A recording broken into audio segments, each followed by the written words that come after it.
NATO के भीतर यह आंतरिक कलह और अमेरिका यूरोप के बीच बढ़ती दूरी का सबसे अधिक लाभ चीन और रूस को मिल रहा है।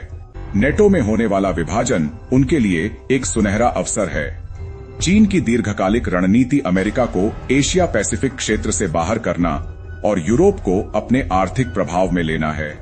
जब नेटो सदस्य अमेरिका के संरक्षण पर सवाल उठाते हैं, तब चीन को उन्हें वैकल्पिक आर्थिक भागीदार के रूप में खुद को पेश करने का मौका मिलता है।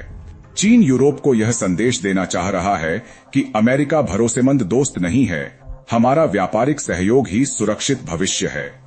इधर रूस के लिए अमेरिका यूरोप की यह खाई अपने अस्तित्व की रक्षा और क्षेत्रीय प्रभुत्व जमाने का मुख्य हथियार बनी है। पुतिन का रणनीतिक लक्ष्य ही नेटो की एकता को क्षीण करना है।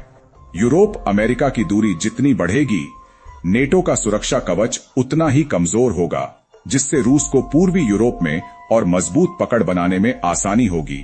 रूस इस विभाजन का फायदा उठाते हुए यूरोपीय देशों को अमेरिका के प्रभाव से दूर रखने के लिए निरंतर कूटनीतिक और मनोवैज्ञानिक दबाव दे रहा है। इस खींचतान का अंतिम परिणाम मल्टीपोलर वर्ल्ड बहुध्रुवीय विश्व की ओर तीव्र संक्रमण है। अतीत में एक ध्रुवीय विश्व में अमेरिका की गरिमा और शक्ति ही वैश्विक नियम तय करती थी, लेकिन अब स्थिति बदल रही है। नेटो जैसी संस्था में दिख रहे इस वैचारिक और व्यावहारिक विचलन ने दुनिया में एक पावर वैक्यूम शक्ति शून्यता पैदा कर दिया है। इस शून्यता को भरने के लिए चीन और रूस जैसी शक्तियां अपना प्रभाव बढ़ा रही हैं। आज के इस भूराजनीतिक परिदृश्य में ट्रंप की अमेरिका फर्स्ट नीति ने अनपेक्षित रूप से पश्चिमी गठबंधन की नींव को ही हिला दिया है, जिससे दुनिया के छोटे और मध्यम देशों को अब अपनी विदेश नीति में केवल अमेरिका या यूरोप ही नहीं, बल्कि चीन और रूस के बढ़ते प्रभाव को भी समान महत्व के साथ रखने की मजबूर स्थिति पैदा हो गई है।